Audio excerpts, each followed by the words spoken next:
Gracias amigos por estar con nosotros en un nuevo encuentro con la ciencia en nuestra sección de Ciencia Perú. ¿Cómo lo hizo? Nuestro invitado en esta oportunidad es el químico Gustavo Serrano, químico egresado de la Católica.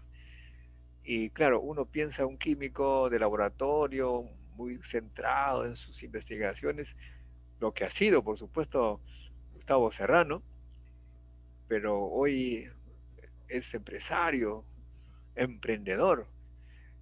Vamos a conocer un poco su historia. Gracias, Gustavo, por aceptar esta entrevista. Un gusto, doctor Montoya. Fui muy fiel a sus tesis, a lo que usted hizo por la ciencia en el Perú, sobre todo en mi etapa formativa, lo que ustedes hicieron, el doctor Bustamante, venir, dar las charlas y que sean gratuitas. Fue importante tener ese conocimiento de ustedes, ¿no? Y traer esa experiencia que era nueva para nosotros en el año 2000, 2003, 17 años atrás. Bueno, entonces tú en la Católica, ¿con quién estudiaste? ¿Con quién fue tu tesis allá? De, Yo hice mi tesis con el doctor Cosio, Eric Cosio. Él es profesor de bioquímica, pero mi interés siempre fue la química analítica. Me interesó la química en los fines de los noventas, en el comercio salía una revista, se llama PC World. claro. Y había esas épocas, ¿no? Y había un artículo sobre la nanotecnología. Yo dije, lo vi y dije, esto quiero hacer, nanotecnología. Y me empecé a indagar y obviamente estando en Perú, me dijeron, tienes dos opciones, o estudias electrónica o estudias química, pero siempre me interesó ese aspecto de trabajar en lo que era nanotecnología, en síntesis de ADN, manipulación de la genética. Y eso me trajo mucho a la analítica y en esa época el doctor Cosio tenía un tema de investigación en sensores químicos. Dijo, pues no harás nanotecnología acá, pero los sensores químicos te va a dar el background, el conocimiento que necesitas para dar de repente el siguiente paso a estudiar nanotecnología en un doctorado. Y fue así que terminé en la Católica, estudiando química y con el profesor Cosio.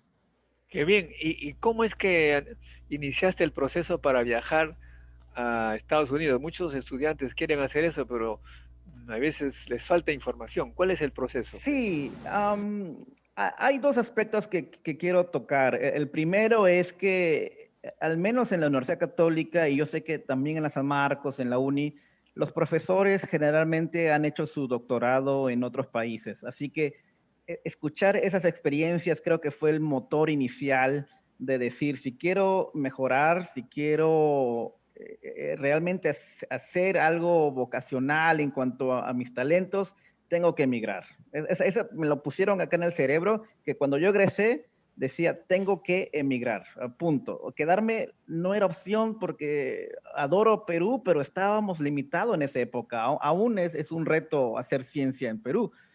Y bueno, ellos te van aconsejando, postula a 5 universidades, haz tu TOEFL, haz tu GRE, haz tus ensayos, tus cartas de recomendación. Trata no es necesario que postules solo por ir a cierta universidad, sino a un laboratorio con el que tengas cierta afinidad. Y acá voy a mi segundo punto. El doctor Cosio, cuando yo hacía mi tesis de sensores químicos, me dio unos papers.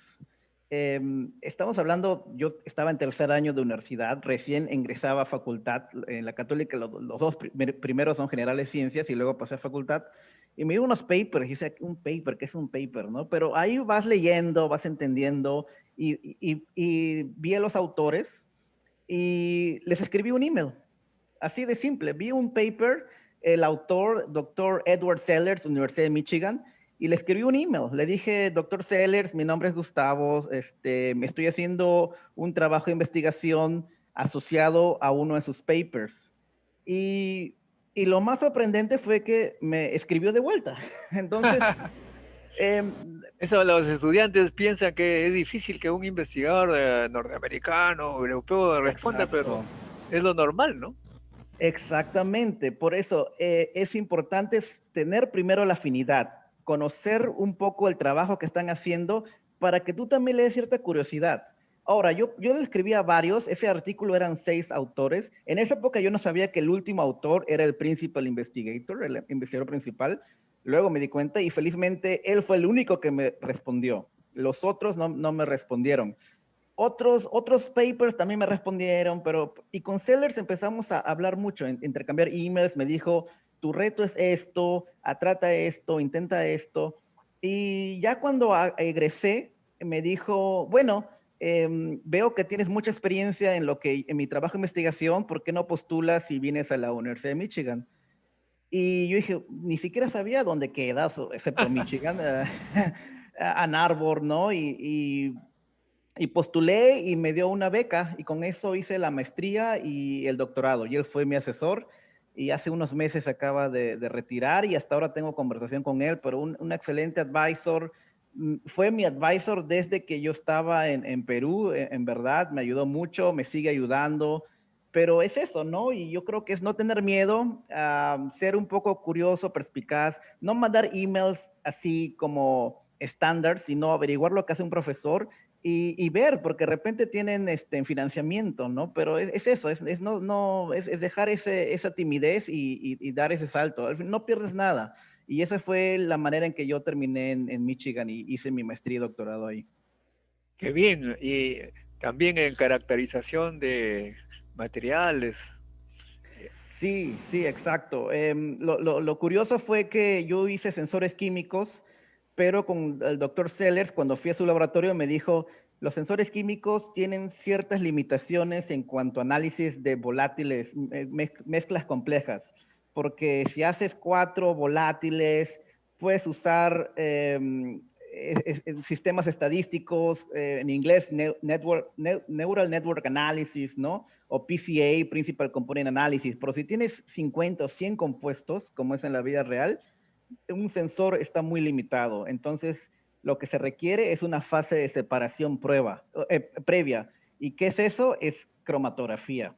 Y ahí fue que empecé en el área de cromatografía de gases, diseñamos micro GCs, micro gas chromatographs, eran muy pequeños, del tamaño de un celular, porque en ese momento había mucho financiamiento de la Department of Homeland Security para análisis de explosivos en aeropuertos. Entonces el DHS en Estados Unidos nos dio $300,000 para hacer un micro GC que se puede usar en un aeropuerto y detectar explosivos a través de cromatografía de gases. Así que ahí fue que ya empecé un poco en el área de gases y hasta ahora sigo haciendo cromatografía de gases. Yo les digo, no fue mi sueño de niño, no fue nanotecnología hasta cierto punto, pero me encanta lo que hago y sé la utilidad que tiene este método analítico en la vida normal, ¿no? El control de calidad y cosas así. ¿Cómo explicarías en breves pero pedagógicas palabras la cromatografía de gases?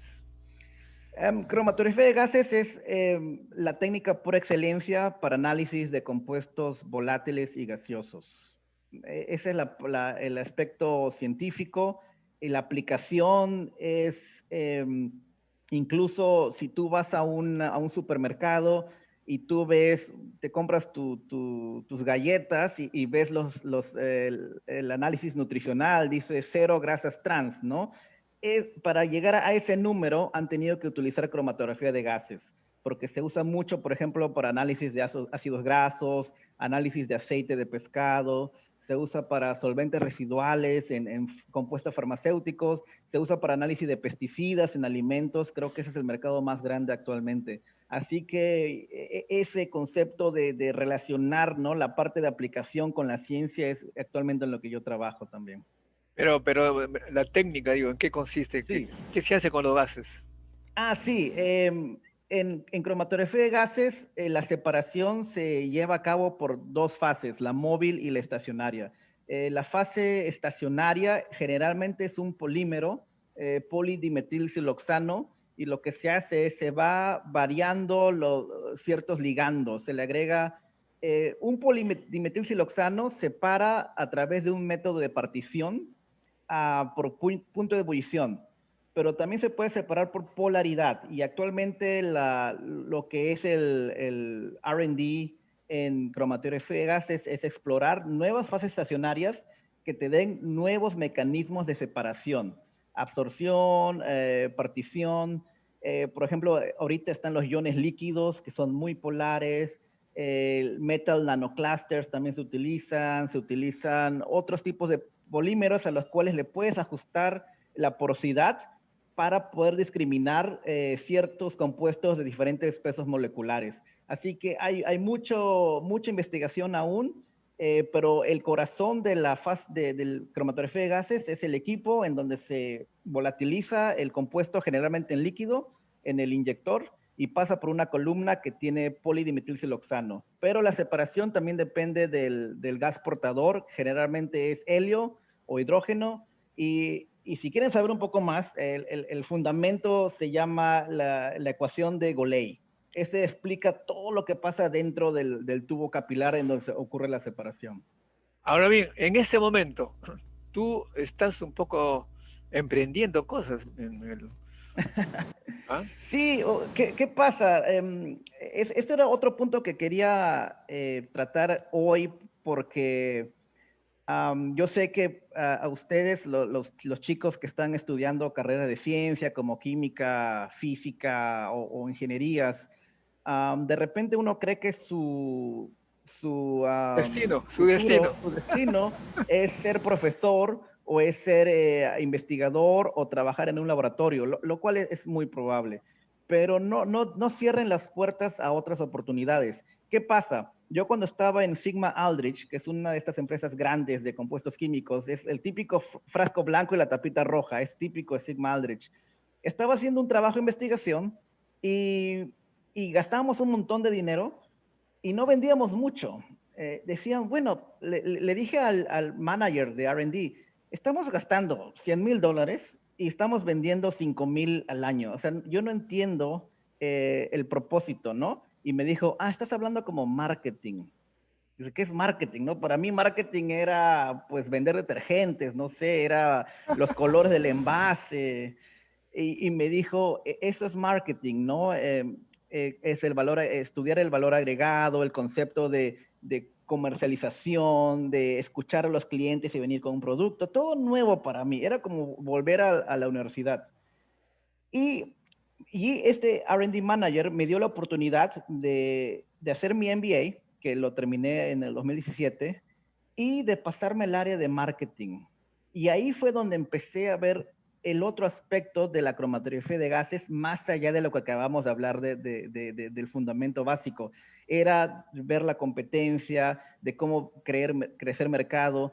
Y ahora, yo soy un chico de ciencias, por decirlo así, y ¿en dónde entra? ¿Dónde entra este valor agregado nuestro? En la parte de análisis. Todo lo que es mercadotecnia es análisis, business, en economía le dicen business analytics, porque nosotros tenemos ese background estadístico. Cuando tú haces en inglés, perdón, forecast, una predicción de ventas, todo es análisis estadístico y nosotros que tenemos un background de ciencias somos muy fuertes en esta área. Cada vez que tú tomas una decisión de negocios, por ejemplo, hay que lanzar un producto en China, no es simplemente decirlo, bueno, lo vamos a lanzar y ya. Hay todo un fundamento básico, estructurado, que te permite tomar esa decisión y de poder sustentarla con cierta preparación científica, ¿no? Mira, porque los resultados, mi nivel estadístico me dice que este producto va a tener cierto éxito. Y eso es lo que la gente a veces de negocio aún no tiene y lo valora mucho de gente con un background científico como el nuestro. O sea que los científicos pueden predecir, digamos, en cierta manera, qué podría Sí, sí, suceder. sí. Tengo muchos amigos que terminaron la carrera, el doctorado y están haciendo finanzas, están en Wall Street, en Goldman Sachs. Contratan mucho ingeniero físico, por ejemplo, porque tenemos esta predilección por un razonamiento más cuántico, más cuantitativo, perdón. ¿Qué cosa Que es, qué cosa es un ingeniero físico? La gente no comprende muy bien. un ingeniero físico Uno de mis colegas era ingeniero físico, trabajaba en mi departamento. Es simplemente ver la parte aplicativa de la física, ¿no? Es más allá de explorar la parte teórica, que todavía hay mucha investigación, la parte de aplicación, cómo puedes utilizar ciertos conceptos físicos en algo aplicativo, algo de uso normal. Yo creo que de ahí vino los celulares, por ejemplo, ¿no? Hay muchos de ingenieros físicos actualmente en Apple, en Netflix. Un amigo mío está en Netflix y es ingeniero físico. Sí, hay cosas así. Pero yo creo que es una carrera nueva y con tendencia a la alta. Interesante, porque la facultad en la uni hay una carrera de ingeniería física precisamente Exacto. con ese concepto, y tengo el orgullo de decir que fui el creador de esa maestría, Wow, de esa carrera, así como también la de física médica, ¿no? una Maestría en excelente física idea. médica. Sí. Bueno, y me decías tú que entonces actualmente, ¿cuál es tu puesto, tu trabajo, Sí. ¿eres empresario, consultor? ¿Qué cosa eres? Yo estoy a cargo del negocio de las columnas de cromatografía de gases de Agilent. En inglés le dicen Product Manager, un gerente de producto. Entonces, Agilent Technologies es la empresa líder en cromatografía de gases. Tenemos el 70% del mercado, casi un monopolio. Eh, Agilent es la empresa nacida de lo que era Hewlett Packard, HP. Ah, O sea, bueno. son los pioneros de Silicon Valley. Y Agilent se dedica mucho a lo que es análisis de todo, ¿no? Espectroscopía, cromatografía, espectrometría de masas, análisis de metales, gases volátiles. Dentro de eso, yo estoy a cargo del negocio de cromatografía de gases. ¿Eso qué significa? Me encargo del desarrollo de nuevos productos, me encargo del crecimiento de la línea. Es que Agilent, como una empresa pública, está en el mercado, está en Nasdaq. Entonces te dicen, bueno, tienes que crecer tu línea 6%. Bueno, 6% de 200 millones de dólares, ¿no? ¿Cómo Michi, lo logras, no? Tienes que tener cierta estrategia. Vamos a crecer en este mercado. De repente en India las cosas no van bien, tenemos que crecer el mercado ahí, tenemos que sacar. Generalmente en una empresa como Agilent, tú ganas por tecnología, no ganas por precio, no ganas por distribución, no es una empresa grande. Entonces, siempre sacar nuevos productos que puedan resolver algún problema del usuario. Actualmente, por ejemplo, en los laboratorios de tercería, como Eurofins, SGS, View Veritas, Intertech, que están en Perú también. He visto muchos clientes en Perú el año pasado. Eh, ellos tienen management, gerencia, le dicen, tienes que hacer más con menos, ¿no? Tienes que sacar el provecho a tu equipo. Si antes usabas tu equipo por 5 años, ahora tiene que durarte 10 años. Entonces hay mucho de lo que se llama ahorita productividad, ¿no? Y este tipo de cosas. Entonces, pues sigo haciendo ciencia, de cierto modo, ya no estoy en el lab, ya no escribo papers, pero trato de aplicar todos esos conceptos en el área de negocios y que nos vaya bien, y si nos va bien me dan un bono, así que todos contentos. Qué bien. Bueno, me da alegría verte tú contento en tu trabajo. Ujú. Supongo que está ganando bien, pues como al verte contento, supongo. Y estás en algún momento pensando, no creo, pero digamos, pensando regresar al Perú. Wow, es difícil, ¿sabes qué? Yo creo que 5% de mi cerebro siempre lo piensa, o sea, siempre es una opción, de acuerdo a qué oportunidad se aparezca, nunca cerrar la puerta a esas oportunidades. A veces con mi esposa decimos, bueno, estamos acá en Filadelfia, pero si nos regresamos, digamos, si vamos a México, si vamos a China, hay que estar con los brazos abiertos y esperar esa siguiente oportunidad, ¿no?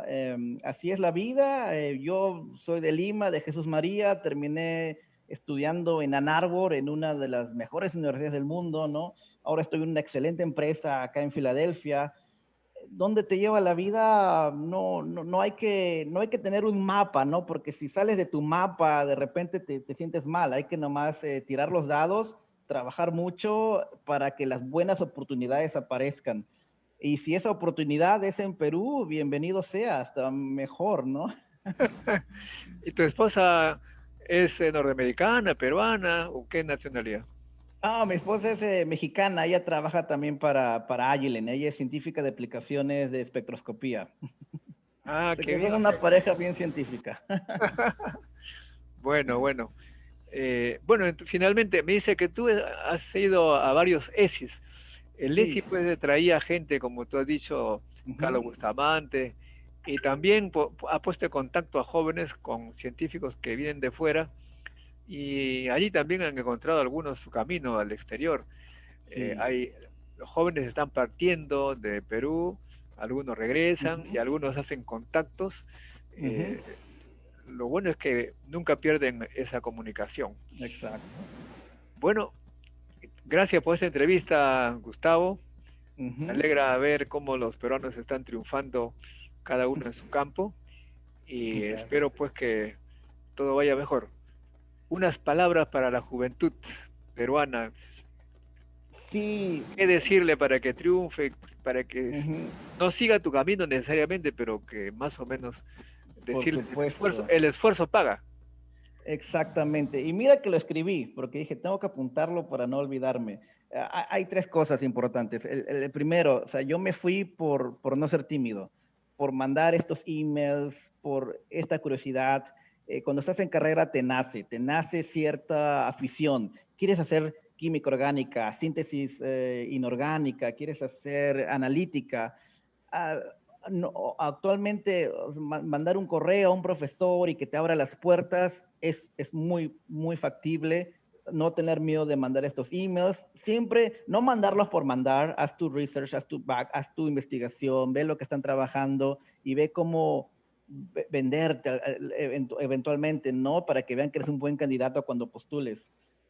El segundo punto es, sé curioso, sé creativo. Yo creo que tú como peruano, como químico, tú sabes, yo estoy en la universidad, una buena universidad que es la católica, ¿no? Am, Hijo, pero ¿cómo me vendo, no? ¿Cómo puedo ser mejor que un americano que está estudiando en la MIT? Nosotros tenemos la creatividad. El profesor Sellers, cuando me aceptó, me dijo, tú has hecho con tu grupo, porque era un grupo de ingenieros electrónicos, han hecho con $15,000 lo que nosotros hicimos con $250,000. Así de simple. Nosotros buscábamos unos sensores piezoeléctricos que traerlos de Estados Unidos nos costaba $100 un pedacito de cuarzo. Pero esos están en los celulares, así que nos íbamos a Paruro, a Pachetea, a Polos Azules, a comprarnos celulares, a comprarnos transistores, esa creatividad por la escasez, te le da la escasez. Y cuando un americano dice, quiero un compuesto químico, quiero metanol, en 2 días ya lo tiene en el laboratorio. Nosotros nos cuesta 3 meses. Hay que ir a destilarlo, hay que ir ahí a donde venden cañas de azúcar a pedir metanol y destilarlo. Eso es muy valioso. De repente te duele, te fastidia, te dice, ya quisiera ser como ellos, que tienen todo. No, no, no. Súfrelo porque tienes que sufrir porque eso te da esa creatividad, que luego te das cuenta que tus compañeros no lo tienen. Y el último punto es siempre trata de aprender algo, todos los días. Yo creo que el acceso a la educación está más abierta que nunca. Yo trato de estudiar, hay una plataforma que se llama coursera.org. Antes de hacer mi MBA, yo estudié gratis, ¿no? Estudié finanzas, marketing, microeconomía, macroeconomía. Nunca sabes cuándo lo vas a necesitar. Incluso ahora estoy estudiando alemán, ni sé para qué lo usaré, pero de repente sirve. Pero aunque tenga sueño, digo 5 minutos antes de dormirme, algo le aprendo, ¿no? Pero eso de aprender siempre es muy, muy importante y sobre todo si está enfocado en lo que tú haces, estoy estudiando inventario, logística, todo suma. Así que nunca dejar de aprender. El aprendizaje no acaba cuando acabas la carrera y siempre, eso va a seguir sumando y va a hacer que tu valor crezca en el mercado y te paguen bien y tengas una buena familia, una buena carrera. Pero todo es eso, mucha creatividad, mucho trabajo y estudiar, estudiar, estudiar. Muchas gracias, Gustavo, por ese mensaje a la juventud peruana. Y, Gracias, doctor. y estaremos pues hasta un próximo encuentro con la ciencia. Pásame por favor algunos otros correos para Por supuesto. entrevistar y promover la ciencia, la tecnología Ujú. y el business también El en la business, juventud por peruana. supuesto. Exactamente, Bueno, un gusto, Lore. Gracias. y con nosotros, amigos, será hasta un próximo encuentro con la ciencia. Chao.